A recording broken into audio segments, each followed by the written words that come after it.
Mesdames et messieurs, bonsoir et bienvenue dans cette édition d'information. Voici les titres. Manque d'électricité dans le Kamako à Sarabidji, les habitants manifestent avec des brassards rouges pour exprimer leur mécontentement. Retrait des cartes d'électeurs à Hambourg, plus de 1000 cartes en souffrance dans les communes. Le président de la commission de distribution de l'arrondissement de Fissel appelle les responsables politiques à intensifier la sensibilisation.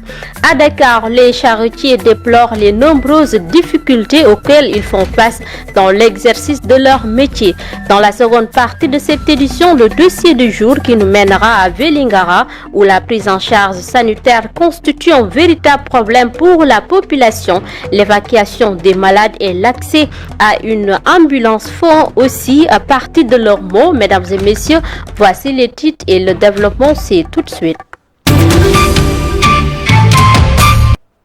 Merci d'avoir choisi la première radio-télévision communautaire du Sénégal RTC et nous débutons cette édition d'information comme annoncé au titre. Les habitants de Kamako dans l'arrondissement de Sarabidji réclament l'électricité pour leur localité, une zone très riche en matière de ressources agricoles inexploitées. Les populations ont manifesté leur mécontentement en portant des brassards rouges pour exprimer leur souffrance mais aussi attirer l'attention des autorités sur leurs revendications. Compte rendu Abdou Diao. Sarabidji, arrondissement des plus proches de Kolda commune, avec ces deux communes, Thiéti et Sarabidji, regroupant plus de 120 villages, ce vaste terroir du Kamako est encore dans les pénombres de l'obscurité. Les habitants se sont regroupés à Sarasamba Diaba tout en rouge pour égrener des chapelets de difficultés dans cet arrondissement. En 2022, ils ont installé ces poteaux. Donc toutes les installations ont été faites ici dans ces villages-là. Maintenant, il ne reste que de laisser le réseau électrique. Maintenant, nous, depuis lors, on attend. Maintenant, c'est le réseau électrique qui n'est pas vraiment, ils n'ont pas laissé le réseau électrique. Nous voulons vraiment que d'ici les élections, qu'ils laissent le réseau électrique. Et tant qu'ils ne laissent pas le réseau électrique, nous avons décidé de ne pas y aller voter. Dans ce 21e siècle, une femme, quand une femme veut accoucher, il faut utiliser sa lampe torche. Dans toute la commune de Sarabidji, il n'y a qu'un seul village qui a le courant. On peut dire dans tout l'arrondissement de Sarabidji. Parce que c'est y compris avec Thiéti aussi, dans toute la commune de Thiéti, il n'y a pas de courant. La commune de Sarabidji, il y a un seul village, c'est le village de Sarabidji. Les autorités ont été interpellées par rapport à l'électrification de ces villages. Ici, tous les efforts sont encore freinés à cause de l'absence de courant. Au-delà même de ce besoin pour la population, nous avons des infrastructures sociales de base. Dans l'arrondissement, au moins, nous avons 4 cercles. Nous avons plus de 11 écoles élémentaires. Nous avons des postes de santé au moins 3 ou 4. Vous imaginez le courant, il y a même nos moments des fois où bien nos femmes ou bien nos soeurs qui accouchent la nuit, ils n'ont même pas d'électricité pour vous partez, les élèves ne peuvent même pas apprendre correctement parce qu'il n'y a pas d'électricité. Les écoles primaires, on n'en parle pas. Même si on a des outils informatiques pour pouvoir accompagner la formation des élèves, les principaux, les enseignants qui sont là, ils ne peuvent pas nous les aider. Même pour tirer un bulletin ou bien un devoir, il faut aller à l'école. Cela, je crois, il faut que cela cesse. Le Kamako, les femmes continuent encore à se réveiller dès le premier chant du coq pour moudre le mil à la main dans les pénombres de l'obscurité faute d'électricité. Et pendant ce temps, la gare routière de Bignona fait face à de nombreuses difficultés telles que le maraudage et également au manque d'organisation totale affectant le chiffre d'affaires des transporteurs. Cependant, ces acteurs de transport espèrent une meilleure organisation, un changement radical avec la nouvelle équipe. Je vous propose d'écouter Cheikh Badji, chauffeur en même temps cadre à la gare routière. Il est au micro de Zakaria Djedjou. J'amènerai au MES des améliorations par rapport à notre état, par rapport au devenir des chauffeurs, par rapport à leur employabilité, par rapport aux conditions familiales, c'est-à-dire essayer de discuter avec des pharmaciens si notre budget nous le permet, essayer de voir pour avoir aussi un pourcentage que la gare routière, sur certaines conditions, la gare routière pourra leur venir en appoint. Essayer de discuter pour garantir une caisse sociale qui sera là à la portée de tout le monde. Que ça, de vous faire savoir qu'il y a le maraudage qui est en train de nous fatiguer. Il y a aussi beaucoup de jeunes qui ont des problèmes à l'accès à l'emploi. Donc je veux intégrer tous les acteurs du transport, je veux moderniser, je veux vraiment qu'il y ait une équité par rapport à la gestion de la gare routière. À Tivaouane, bastion de la Tidjania, une communauté vue pendant longtemps aux côtés des musulmans. Récemment, à la veille de la journée de prière, les jeunes musulmans ont participé à l'entretien du cimetière où reposent les proches des chrétiens. Cela montre une belle cohabitation qui existe entre les deux communautés. Reportage Chérif Abdoulaziz Touré. Les chrétiens de Tivaouane ont célébré la fête de Toussaint comme chaque année. Pour cette fois, la célébration a été effectuée dans le cimetière chrétien de Tivaouane situé au quartier Fougny. Nous remercions tout le monde. Et on a vu que la moitié des gens qui auraient dû venir ici. Et je suis impressionné par la propreté de ce cimetière. Nous passions beaucoup de temps à avoir ce résultat. Et il fallait aller de maison en maison. Et encore, on n'a pas ce résultat-là que vous avez obtenu aujourd'hui. Le doyen de la communauté chrétienne salue la cohabitation fraternelle entre musulmans et chrétiens de Tivaouane. Ce sont des jeunes que je dois remercier et la communauté musulmane de Tivaouane. Quand j'ai demandé l'autre jour, au deuxième jour, qui aurait dû être celui du nettoyage à Gilbert, il m'a dit c'est propre. Mais comment vous avez fait pour avoir pour atteindre ce stade? Il m'a dit ce sont les musulmans qui sont venus en nombre et ils nous ont amené des camions qui nous ont aidés à faire ce nettoyage. Je remercie tout le monde, et je continue à prier que l'on pérennise cette attente, une attente parfaite. Avant nous vivions ici comme sur des braises, mais maintenant nous sommes à l'aise. Le porte-parole de la communauté chrétienne a aussi appelé les autorités à soutenir leurs activités pour les soulager davantage. Et nous parlons tout à fait autre chose. Depuis le début du retrait des cartes d'électeurs sur 1092 cartes, seulement 13 ont été retirées dans les communes de Fissel et Ndiaganiao. Cette lenteur est également constatée dans 16 autres communes dans le département de Mbour. Le président de la commission de distribution de l'arrondissement de Fissel invite ainsi les responsables politiques à intensifier les sensibilisations en vue d'encourager les populations à venir massivement retirer leur carte d'électeur. Il est au micro de Pape Kéré. Les cartes sont en souffrance ici au niveau de la sous-préfecture et au niveau également du CADL de Ndiaganiao. Parce que quand je parle au nom de l'arrondissement, que ce soit de la commune de Fissel, que ce soit de la commune de Ndiaganiao. On avait démarré avec une discussion de 1092 cartes. Sur ces 1092 cartes, jusqu'à présent, on n'a distribué que 13 cartes. À Fissel, il n'y a que 4 cartes qui ont été distribuées. Depuis le début, 4 cartes ont été distribuées à Fissel. À Ndiaganiao, 9 cartes. Et pour ce qui est du département, le département est composé de 16 communes. Pour les 16 communes, il n'y a que 42 cartes qui ont été distribuées. Ça veut dire qu'il n'y a pas de distribution.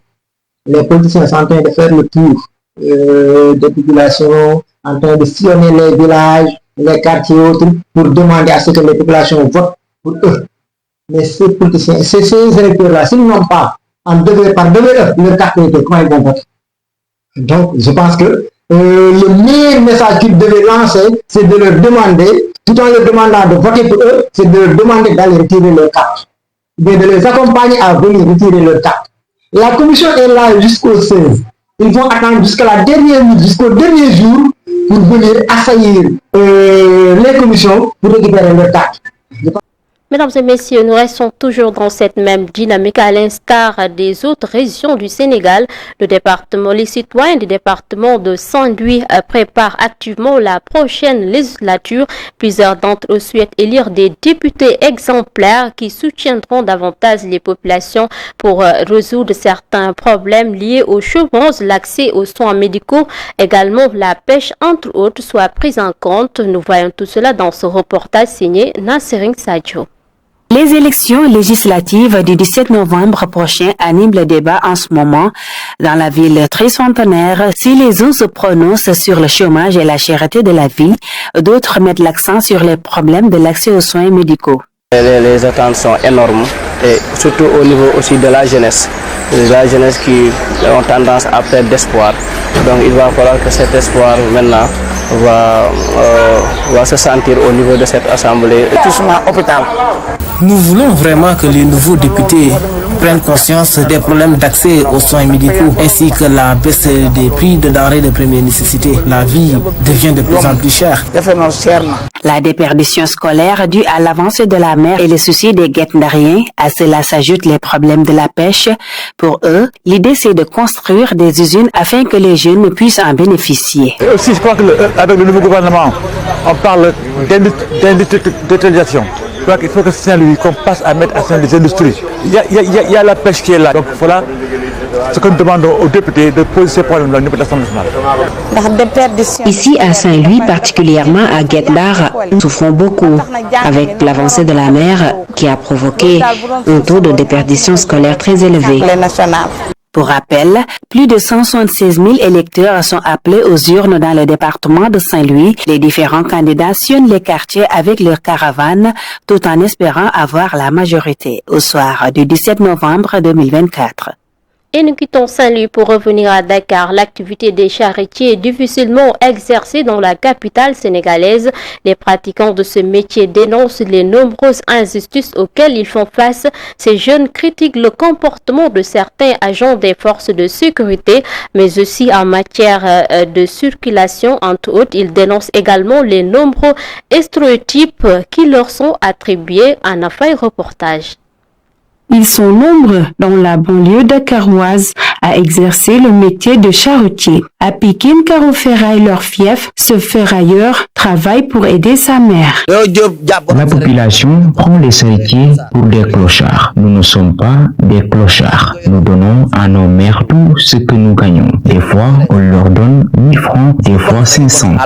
Parfois, ces jeunes subissent beaucoup d'injustices. Même s'il y a un accrochage entre un véhicule et notre charrette, c'est à nous de les payer. Certains font du n'importe quoi avec leur charrette. Contrairement à nous, on travaille avec les nôtres. Quand on fait de bonnes affaires, on gagne entre 20 000 et 30 000 francs la journée. Il réclame plus de considération. Quand il y a un accrochage, c'est au conducteur de voiture qu'on donne automatiquement raison. On nous impute la faute. C'est comme si on ne fait pas partie de la société. On est des débrouillards. Ce charretier dit avoir mieux à faire que de s'adonner à la drogue et aux agressions. Notre entourage est régi par des règles, pas de drogue, pas de fumeurs de chanvre indien. On n'accepte pas les intrus. On est de nobles charretiers. Le métier de charretier dans la capitale dakaroise s'exerce depuis des lustres. Aujourd'hui, ils sont pointés du doigt de partout à cause des agressions perpétrées par certains d'entre eux.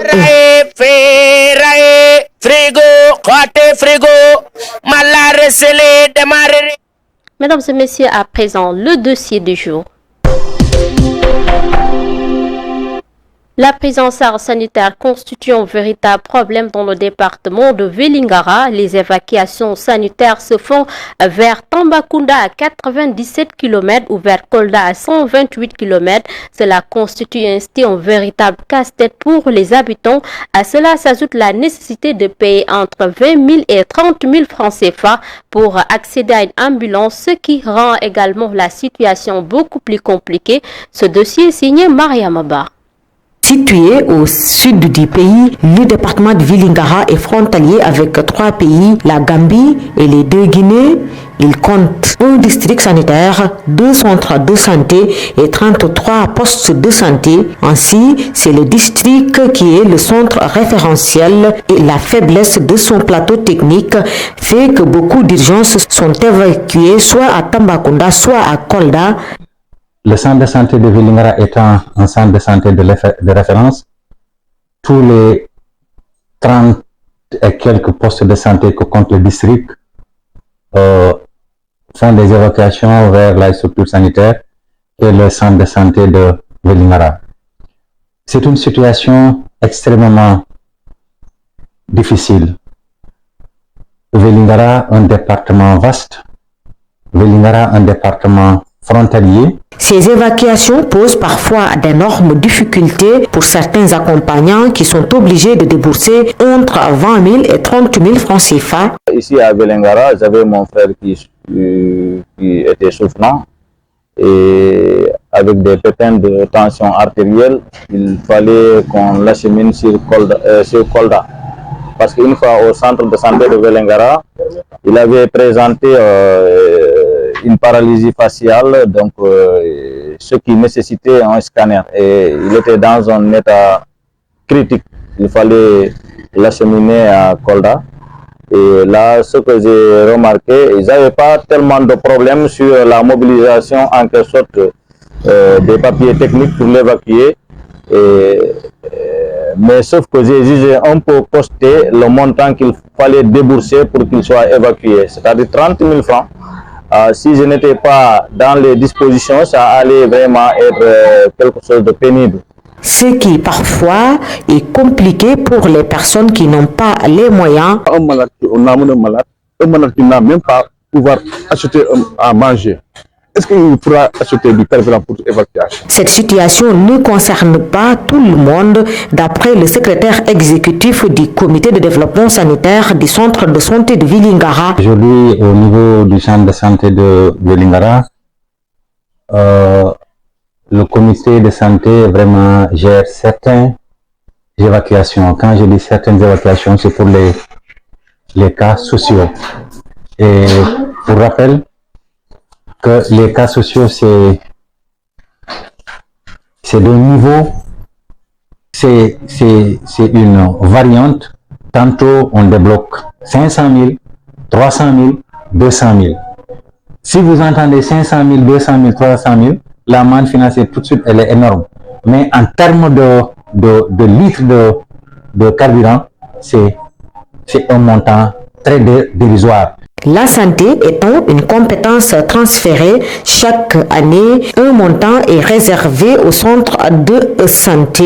On donnait un montant de 5 millions, de 2 millions, et ça a progressé aujourd'hui, nous sommes 5 millions en carburant. Chaque année que nous donnons au district de santé. Maintenant, ce n'est pas suffisant. Parce que Vélingara, maintenant, j'ai dit le département de Vélingara, parce que ce carburant-là, ce n'est pas seulement les malades de Vélingara, communes qui l'utilisent. Même les autres malades qui viennent des autres communes utilisent. Ce carburant de la mairie de Vélingara n'est pas suffisant. La seule particularité qu'il faudrait signaler en vérité, c'est que le carburant de la commune de Vélingara est destiné aux malades du département de Vélingara. Parce que le centre de santé de Vélingara, c'est un centre de santé de référence. Nous, en tant que comité, en relation avec le médecin-chef, il n'y a pas de spécification. Aujourd'hui, vu la position de ce département qui compte 14 communes avec une population de 406 504 personnes, un hôpital de niveau 2 reste une nécessité pour ces populations qui souffrent énormément des évacuations sanitaires. Mesdames et messieurs, c'est ce dossier qui met fin à cette édition d'information. Merci de votre aimable attention. L'information continue sur www.iracsenegal.sn. Excellente soirée.